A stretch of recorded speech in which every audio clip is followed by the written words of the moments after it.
Hello అండి, welcome to Raji multi vlogs. అందరికీ గురు పౌర్ణమి శుభాకాంక్షలు అండి. ఆషాఢ మాసంలో వచ్చే పౌర్ణమిని గురు పౌర్ణమిగా పిలుస్తారు. గురు పౌర్ణమి అంటే వేదవ్యాస మహర్షి జన్మదినం అన్నమాట. వ్యాస మహర్షి పుట్టినరోజుని మనం గురు పౌర్ణమిగా జరుపుకుంటాము. ఈరోజు ఆ మహర్షిని పూజిస్తే ఎంతో శుభం కలుగుతుంది. అందరింట్లోనూ వ్యాస మహర్షి ఫొటోస్ అనేది ఉండవు కదండి. సో గురువుల్ని కూడా పూజించుకోవచ్చు. ఈరోజు గురువులు అంటే దత్తాత్రేయ వారు, బాబాగారు, దక్షిణామూర్తి, రాఘవేంద్ర స్వామి ఇలాంటి దేవుళ్ళని కూడా మనం పూజించుకోవచ్చు. అలాగే మనకి విద్య నేర్పే గురువులకు కూడా పూజ అనేది చేస్తామన్నమాట. ఈరోజు నేను పూజ అనేది ఎలా చేసుకున్నాను అనేది చూపిస్తున్నాను. పూజ అంటే అంగులు ఆర్భాటంగా చేయవసరం లేదండి. మనస్ఫూర్తిగా చేసుకుంటే మనకున్న దానిలోనే సంతోషంగా ఘనంగా చేసుకోవచ్చు. దక్షిణామూర్తిని గురు పౌర్ణమి రోజే కదండి రోజు పూజించుకోవచ్చు. మీ ఇంట్లో చదువుకునే పిల్లలు ఎవరైనా ఉంటే గనక తప్పకుండా వాళ్ళు చూసే విధంగా దక్షిణామూర్తి ఫోటో అనేది పెట్టండి. మా ఇంట్లో అయితే నేను మా పిల్లలు చదువుకునే స్టడీ టేబుల్ దగ్గర దక్షిణామూర్తి ఫోటో అనేది పెడతాను. ఈ దక్షిణామూర్తి ఫోటోని చూడడం వల్ల ప్రతిరోజు కనీసం ఒక 2 నిమిషాలు చూసిన దక్షిణామూర్తి స్తోత్రాన్ని జపించినా కూడా పిల్లలు చదువుల్లో బాగా రాణిస్తారండి. మంచి విద్యాబుద్ధులు కలుగుతాయి. సో వీలైతే తప్పకుండా మీ ఇంట్లో కూడా చిన్న దక్షిణామూర్తి ఫోటోని పెట్టుకోవడానికి ట్రై చేయండి. మరి నేనైతే పూజ ఎలా చేసుకున్నానో వివరిస్తాను. పూజకి కావాల్సిన సామాన్లన్నీ కూడా నేను ముందు రోజే రెడీ చేసి పెట్టుకున్నానండి. ఉదయం లేవగానే స్నానం చేసి పూజ చేసుకోవాలి అనుకున్నాను. కానీ పిల్లలకి స్కూల్ ఉండడం వల్ల వాళ్ళని ఉదయమే 6:30 కల్లా స్కూల్కి పంపించేసి ఆ తర్వాత నా రొటీన్ వర్క్ అంతా కంప్లీట్ చేసి పూజ స్టార్ట్ చేశాను. పూజకు ముందుగా అభిషేకానికి కావాల్సినవన్నీ కూడా రెడీ చేసి పెట్టుకున్నాను. ఆ తర్వాత ఇవి కొమ్ము శనగలు అంటారండి. ఇవి రాత్రే నీళ్ళల్లో కొంచెం పసుపు వేసి నానబెట్టుకున్నాను. వీటిని మాలగా కట్టి దేవుడికి వెయ్యాలన్నమాట. సో దారానికి కూడా పసుపు అనేది ఇలా రాస్తున్నాను. రాసి శనగల్ని మాలగా గుచ్చుతున్నాను. మీ ఫోటో సైజుని బట్టి ఈ శనగలు అనేవి ఎన్ని కావాలి అనేది మీరు చూసుకోవచ్చు. నేనైతే దక్షిణామూర్తి ఫోటోకి 108 శనగలతో మాల కట్టాను. అలాగే బాబా విగ్రహానికి చిన్న విగ్రహం కదండి 21 శనగలతో మాల గుచ్చాను. వీటిని కొమ్ము శనగలు అంటారు. అన్ని కిరాణా షాప్స్లోనూ ఈజీగా దొరుకుతాయి. చూసారు కదా, మాల కట్టడం కంప్లీట్ అయిపోయింది.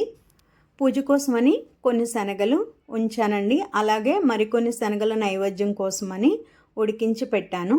సో ఇప్పుడు పూజ చేయడం కోసం పూజ చేసే ప్లేస్లో ఎల్లో కలర్ క్లాత్ అనేది పరుచుకోవాలి. ఎల్లో కలర్ ఎందుకు అంటే గురువులకి ఎల్లో కలర్ అంటే ఇష్టం కాబట్టి ఎల్లో కలర్ క్లాత్ అనేది వేసుకుని నేను ఇలా ఫొటోస్ పెట్టుకునే చోట తమలపాకులు పెట్టి కొంచెం బియ్యం, అందులో పసుపు, కుంకుమ వేస్తున్నాను. ఇక్కడ మనం పూజ చేసుకునే ఫొటోస్ని లేదా విగ్రహాలని పెట్టుకుంటాము. నేనైతే దక్షిణామూర్తి ఫోటోకి చందనం మరియు కుంకుమతో బొట్టుతో అలంకరించి పెడుతున్నాను. అలాగే బాబాగారి విగ్రహాన్ని కూడా పెట్టుకుంటున్నాను. నేను ఈ రెండింటికి ఇప్పుడు పూజ అనేది చేస్తాను. ఇప్పుడు ఈ ఫొటోస్కి నా దగ్గర ఉన్న పువ్వులతో అలంకరిస్తున్నాను. బాగా ఎక్కువగా ఏమీ అలంకారం చేయట్లేదు, వీలైనంత తక్కువగానే చేస్తున్నాను. అలాగే మాలగా గుచ్చిన శనగలు ఉన్నాయి కదండి, శనగల మాల అనేది వేస్తున్నాను.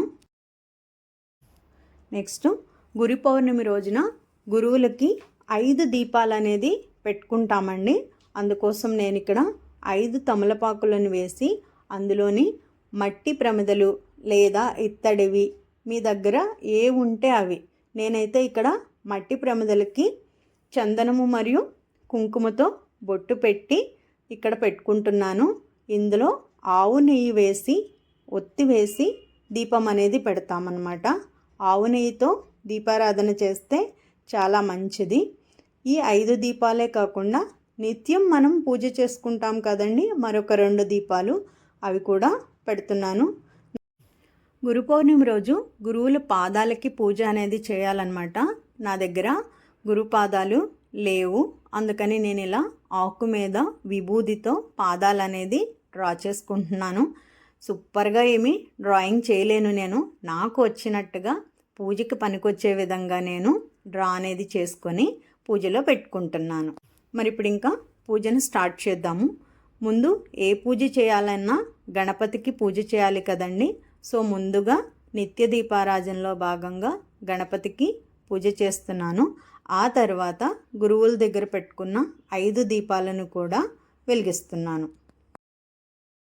చూసారు కదండి, ఈ విధంగా దీపారాధన చేసుకున్న తర్వాత దీపలక్ష్మికి నమస్కారం చేసుకుని అగరవత్తులు కూడా వెలిగించి ఇప్పుడు అభిషేకం అనేది మొదలు పెడదాం. అభిషేకం కోసం నేను ముందుగానే రెడీ చేసి పెట్టుకున్నానని చెప్పాను కదండి. ఏమేమి రెడీ చేసుకున్నానో ఇక్కడ మీకు నేను చూపిస్తున్నాను చూడండి. అభిషేకాలకి ఒక్కొక్కళ్ళు ఒక్కొక్క రకం పెట్టుకుంటారండి. పళ్ళ రసాలు, పాలు, ఇలా రకరకాలుగా. నేనైతే కొంచెం పాలు, పళ్ళరసము, పసుపు, కుంకుమ, చందనము, విభూది కలిపిన నీళ్ళు, ఇవన్నీ కూడా నేను రెడీ చేసి పెట్టుకున్నాను. ఇప్పుడు అభిషేకం అనేది మనం మొదలు పెడదాం. ముందుగా బాబా గారికి అభిషేకం అనేది చేస్తున్నాను. ఈ అభిషేకం చేసేటప్పుడు ఓం శ్రీ సాయిరామ్ అనుకుంటూ సాయినాథుణ్ణి మనసులో జపిస్తూ అభిషేకం అనేది చేయాలి. దేవుణ్ణి ఆరాధించేటప్పుడు ఎప్పుడైనా సరే ఏ దేవుడికి మనం పూజ చేస్తున్నామో ఆ దేవుడు నామాన్ని మనసులో జపిస్తూ ఉండాలి. అభిషేకం చేసేటప్పుడు మధ్య మధ్యలో నీళ్లతో కూడా మనం అభిషేకం అనేది చేస్తాము.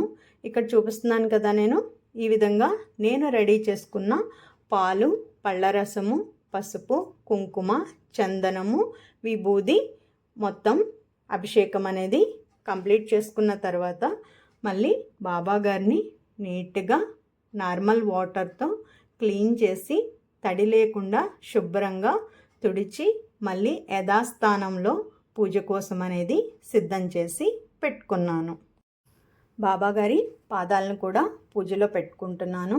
నెక్స్ట్ ఈరోజు గురు పౌర్ణమికి మరొక ప్రత్యేకత కూడా ఉందండి. ఈరోజు శివుడు 4 నెలల పాటు యోగ నిద్రలోకి వెళ్తారట. సో ఈరోజు శివుణ్ణి పూజించుకున్నా కూడా చాలా మంచిదండి. నా దగ్గర స్ఫటికలింగం ఉన్నది, చిన్నది. సో శివలింగానికి కూడా యథావిధిగా అన్నిటితో అభిషేకం అనేది చేస్తున్నాను. సో శివుడికి కూడా అభిషేకం చేసేటప్పుడు ఓం నమః శివాయ అని శివుడి నామాన్ని మనసులో జపించుకుంటూ దేవుణ్ణి ఆరాధిస్తూ అభిషేకం అనేది చేయాలి. అభిషేకం చేసిన తర్వాత శివుణ్ణి కూడా స్ఫటికలింగాన్ని నార్మల్ వాటర్తో క్లీన్ చేసి పూజకు అనేది సిద్ధం చేసి పెట్టుకున్నాను. గురువులకి సంబంధించిన అష్టోత్తర నామావళి, దక్షిణామూర్తి స్తోత్రము, సాయి చాలీసా, ఇలా మీకు వీలైనన్ని చదువుకోవచ్చు. నేను ఇక్కడ బాబా అష్టోత్తరం చదువుతూ శనగలతో పూజ చేస్తున్నాను.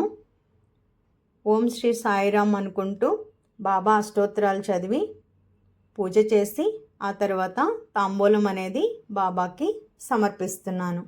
నెక్స్ట్ నైవేద్యంగా నేను ఇక్కడ బ్రెడ్ తీసుకున్నాను. బాబాకి బ్రెడ్ అంటే చాలా ఇష్టము. ఆ తర్వాత కోవా కూడా బాబాకి చాలా ప్రీతికరం. శనగలు కొన్ని ఉడికించి తాలింపు వేసి పెట్టుకున్నాను. పచ్చి శనగలను కూడా పెట్టుకోవచ్చు, నేనైతే ఇలా ఉడికించి పెడుతున్నాను.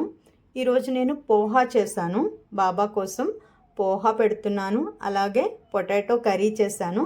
సో ఇవన్నీ కూడా నైవేద్యంగా స్వామివారికి సమర్పిస్తున్నాను. ఈ విధంగా నేను చాలా ప్రశాంతంగా మార్నింగ్ పూజ అనేది కంప్లీట్ చేశాను.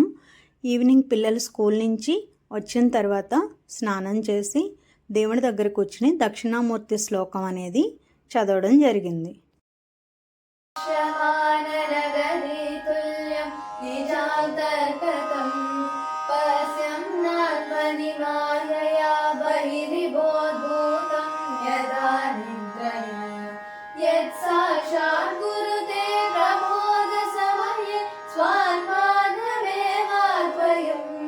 तस्मै श्री गुरुमूर्तये नमः।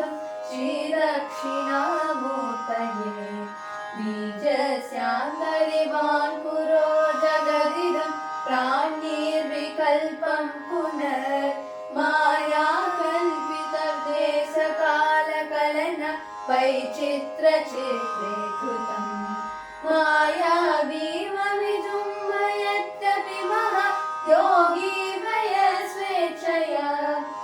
तस्मै श्रीगुरुमूर्तये नमः श्रीदक्षिणामूर्तये.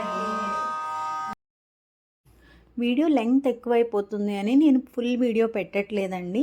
మీరు లేదా మీ పిల్లలకి దక్షిణామూర్తి స్తోత్రం నేర్పించాలి అనుకుంటే నేను A2 స్టైల్స్ ఛానల్లో పోస్ట్ చేశాను. ఆ వీడియో లింక్ కింద డిస్క్రిప్షన్లో ఇస్తాను, తప్పకుండా చెక్ చేయండి. ఈరోజు వీలైతే దక్షిణామూర్తి స్వామివారి టెంపుల్ లేదంటే బాబా టెంపుల్కి వెళ్ళి దర్శనం చేసుకొని అక్కడ మేడి చెట్టు ఉంటే మేడి చెట్టు చుట్టూ ప్రదక్షిణలు చేసినా లేదంటే నెయ్యితో దీపారాధన చేసినా కూడా చాలా మంచిది. మరి నేనైతే బాబా గుడికి వచ్చాను, బాబా గారిని దర్శించుకున్నాను.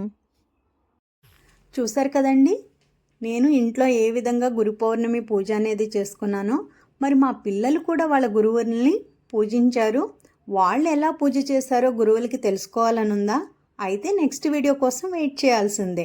మరి నెక్స్ట్ వీడియో తప్పకుండా చూసేయండి. ఆ డీటెయిల్స్ అన్నీ ఆ వీడియోలో పోస్ట్ చేస్తాను. నచ్చిందా అండి పూజా విధానం?